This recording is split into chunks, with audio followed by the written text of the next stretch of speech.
ඉතින් object oriented programming part එකේදී අපි තව තියනවා කිව්ව එකක් methods කියලා જાතියක් තියෙනවා. ඒක දැන් අපි කතා කරන්න යන්නේ methods කොහොමද හදන්නේ, methods වලින් කොහොමද වැඩ කරන්නේ කියන එක තමයි දැන් කතා කරන්න යන්නේ. මම ආපහු class එකක් හදන්නම් classmates කියලා. ඒතකොට මම මේ program එක හදන්න යන්නේ students ලගේ කියන්නේ set එක student ඒ කියන්නේ මේකත් නිකන් student object එකක් තමයි.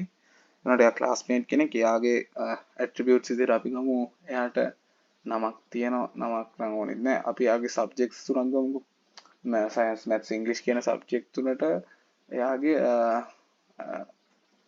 මොන වගේ score එකක්ද තියෙන්නේ කියලා ඒ කියන්නේ අපිට වෙන වෙනම assign කරගන්න පුළුවන්. ඉතින් මම මෙතනදී methods හතරක් වගේ define කරන්න යනවා. එකක් එයාගේ ලකුණු input එකක් විදිහට user එකෙන් ගන්න යනවා මම. ඊළඟට මම තව දෙයක් කරන්න යනවා එයාගේ මම තව method එකක් ලියනවා එයාගේ ලකුණු ටික පෙන්නන්න. ඒ වගේම එයාගේ total එකයි එයාගේ average එකයි මෙයාගේ attribute එක කියන්නේ එයාගේ ලකුණු තියෙනවා වගේ මෙයාගේ total එකත් එතනම තියෙනවනේ. එතකොට මේ අන්න ඒ විදිහට මේ ඒ කියන්නේ total එක ගන්න වගේම total එක print කරන්නත් average එක ගන්න සහ average එක print කරන්නත් method methods එකක් හදන්න යන්නේ මම දැන්. ඉතින් දැන් මම classmates කියන මේක හැදුවා object එක declare කරා. ඊට පස්සේ මම එයාගේ අර අපි හැමදාම පටන් ගද්දි මේ init කියන එක මම කියවනේ තියනවා කියලා. එතන එයාගේ තියෙන attributes ටික අපි දාන්න ඕනේ. self කියලා විතරයි දාන්නේ. මම මෙතන ලකුණු ගන්න නැහැ. total එහෙම මොනවත් ගන්න නැහැ. මෙතන මම තියෙන variables ටික define කරන එක විතරමයි කරන්නේ. හැබැයි එක දෙයක් තියෙනවා. දැන් මෙතන මම define කරනවා කිව්වේ එයාගේ maths කියන marks ඒක දැන් අපිට Python වල ඔහොම නිකන් කර නිකන් Java වල එහෙම කරනවා නිකන් තියන්න පුළුවන් අපිට. ඊළඟට මේකෙම නිකන් මෙහෙම තියලා තියන්න බෑනේ. අපි maths කියලා දැම්මොත් එහෙම යාළුවා මොකක් හරි එක assign කරන්න ඕනේ. none කියන්නේ කිසිම දෙයක් ඒකේ null මේකක් කියන්නේ ඒකේ එයාගේ ඇතුළේ කිසිම දෙයක් නැහැ. අන්න ඒ වගේ අර්ථයක් තමයි none කියන්නේ. ඒතර maths science ඒකත් none ඊට පස්සේ english ඒකත් none. ඒ කියන්නේ තාම ඒවා assign වෙලා නැහැ. ඒවා මේක ඇතුළේ නෙමෙයි assign වෙන්නේ. ඊට අමතරව දැන් total එක සහ average එක කියන එකත් මෙයාට තියෙන ගතිගුණ දෙන්නේ. කියන්නේ එයාගේ මේකක් නේ. ලක්ෂණ දෙකක් නේ. ඒතර මම ඒ දෙකටත් මෙන්න මේක assign කරලා තියෙනවා. හරි. average එකත් මෙතනම assign කරනවා. assign කරනවා නේ මේ විදිහට none එකක් assign කරලා තියෙනවා. ඒතර මේ තියෙන්නේ මෙයාගේ attributes අපි define කරලා ඉවරයි. ඊට පස්සේ මම function එකක් ලියනවා. එයාගේ ලකුණු ගන්න get marks කියලා function එකක් ලියනවා. හැබැයි මේකට self කියන එක අනිවාර්යෙන් එනවා. ඒ කියන්නේ එයාව අනිවාර්යෙන් ඕන වෙනවා මේ function එකට. ඊට අමතරව අපිට ඕන වෙනවා මෙයාගේ math science english ලකුණු වෙන වෙනම ගන්න වෙනවා. maths ලකුණු වලට m කියලා දානවා. science ලකුණු වලට s කියලා දානවා. english ලකුණු වලට e එකක් දානවා. මම මෙතන නම් default value එකක් දෙන්නේ නැහැ. ඔකට ඕන නම් මොකක් හරි එහෙම දෙන්න උනොත් එහෙම ඒක ඒ විදිහට පාවිච්චි කරන්න ඕනේ. ඒ කියන්නේ default value එකක් දෙන්න ඕනේ සමානයි කියලා දීලා. right sorry මේකට මේ self කියන එක අනිවාර්යෙන් එනවා. self.maths self.science self.english ඊට පස්සේ මෙතන self.average මේ ටික විදිහට එන්න ඕනේ. ඉතින් මෙයාගේ මේ ලකුණු ටික දැන් අපි input කරමු. ඉතින් self.m equals self.maths කියන එක අපි ගන්නවා equals m. ඔයාලට ඕන නම් මෙතනම input වෙන විදිහට මෙතන නිකන් input කියලා එකක් දෙන්න පුළුවන්. ඒක ප්‍රශ්නයක් නෑ. ඒ වුණාට මම ලකුණු ටික අරගෙනම ඒ කියන්නේ main program එකේ ලකුණු ටික input කරන එක කරනවා. හැබැයි නැත්නම් අපි එහෙම කරන්න ඕනේ නෑ මෙතන. නෑ අපි මේ main program එකේ input part එක කරමු. m කියන එක මේක දානවා self.science equals s self.english equals e right. එතකොට දැන් මේ විදිහට assign වෙලා ඉවරයි. මම කියනවා average එක මේ total එක average එකටයි වෙනම මේකක් ගන්නවා කියලා. get dot ඒකට අපිට ඕන වෙන්නේ නැහැ මොනවද self කියන එක විතරයි. ඒ කියන්නේ මෙතන parameters විදිහට මට math science english ලකුණු ඕන වෙනවනේ. ඒ වුණාට ඒවා මේ ඔබ්ජෙක්ට් එකට අයිති ඒවා. ඒවා අපිට ආය self කියලා එයාව ගත්තට පස්සේ එයාගේ ඇතුලේ attributes කොහොමද තියෙනවනේ. ඒකින්ද ආයේ ඒවට වෙන වෙනම ඒ කියන්නේ මෙතන maths science english වෙන වෙනම දෙන්න ඕනේ. self කියන එකේ ඒ ටික හැම තියෙනවා.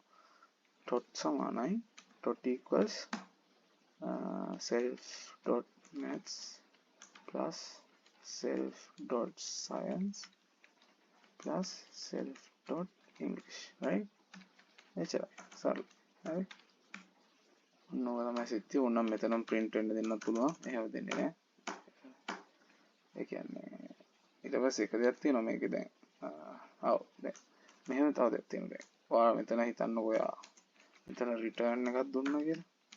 self dot dot කියන එක මේ වගේ දේවල් පොඩ්ඩක් නිරවුල්ව තියාගන්න ඕන ඔළුවේ.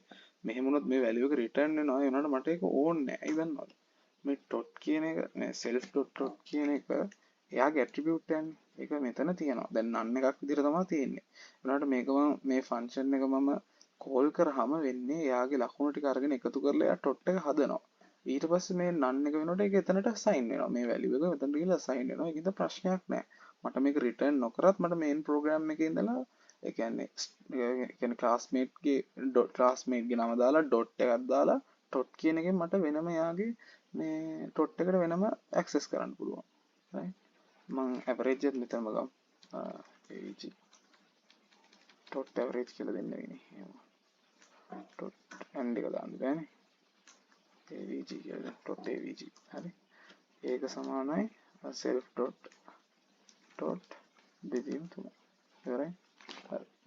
ඉතින් ඕක තමයි සීන් එක. ඒත් එක්කලා මෙතන ඕන value එක return වෙන්න දෙන්න පුළුවන්. ඒක ප්‍රශ්නයක් නෑ. ඒ වුණාට එහෙම ඕනේ නෑ. තේරෙනවනේ. මේන් එකකින් edit කරගන්න පුළුවන්. දැන් මම අලුත් ස්ටුඩන්ට් කෙනෙක් හදනවා.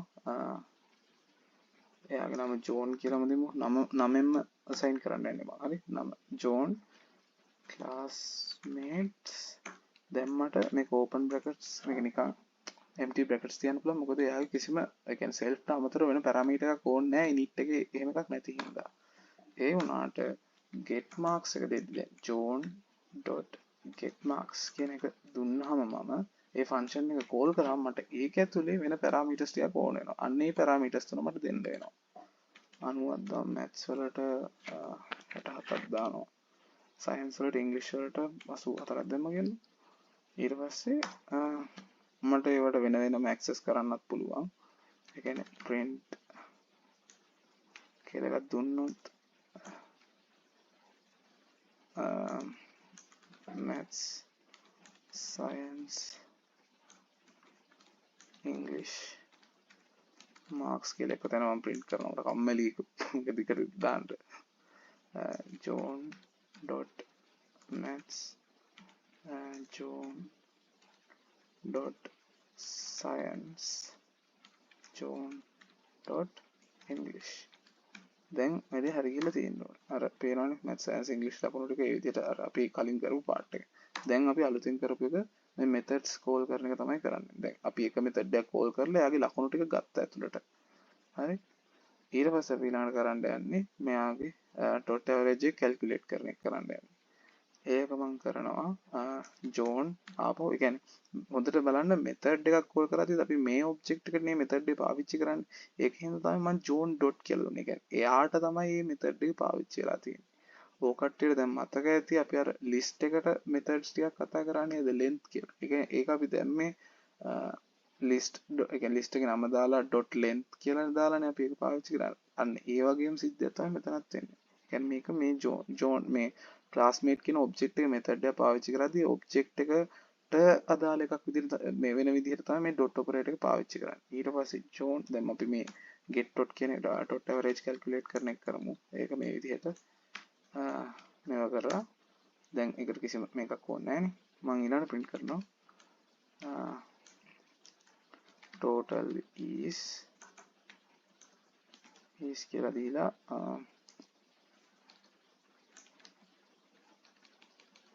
total and average is average ඒක ඔය විදිහට print කරනවා නම් මට පුළුවන් john dot එක print කරා john dot average එක print කරා. පේනවා 80.30 මේ ෆ්ලෝටින් පොයින්ට් එක මේක වට ඕන වට යන්න පුළුවන් ටෝටල් එක වැටලා තියෙනවා අනික ඕක තමයි ඔබ්ජෙක්ට්ස් වල මෙතඩ්ස් වෙයි ඒ වල එක එක ඇට්‍රිබියුට්ස් වේ කතාව ඔහොමයි ඕවා ටිකක් කම්ප්ලෙක්ස් විදිහට පාවිච්චි කරලා තමයි මේ සරල කන්සෙප්ට් කම්ප්ලෙක්ස් විදිහට පාවිච්චි කරලා තමයි object oriented programming පාවිච්චි කරලා තව චූටි චූටි දේවල් එකතු වෙලා ඒ කියන්නේ inheritance වගේ සමහර දේවල් තියෙනවා කියන්නේ ඒවා වැදගත් වෙන්නේ නැහැ මේ වගේ මේ simple concepts තමයි දැනට ඕන වෙන්නේ මේවා පාවිච්චි කරලා ඔය කට්ටියට පුළුවන් මේ ඔය data structures එහෙම හදන part එක කරගන්න ඉතින් ඕක තමයි object oriented programming part එකේ තියෙන්නේ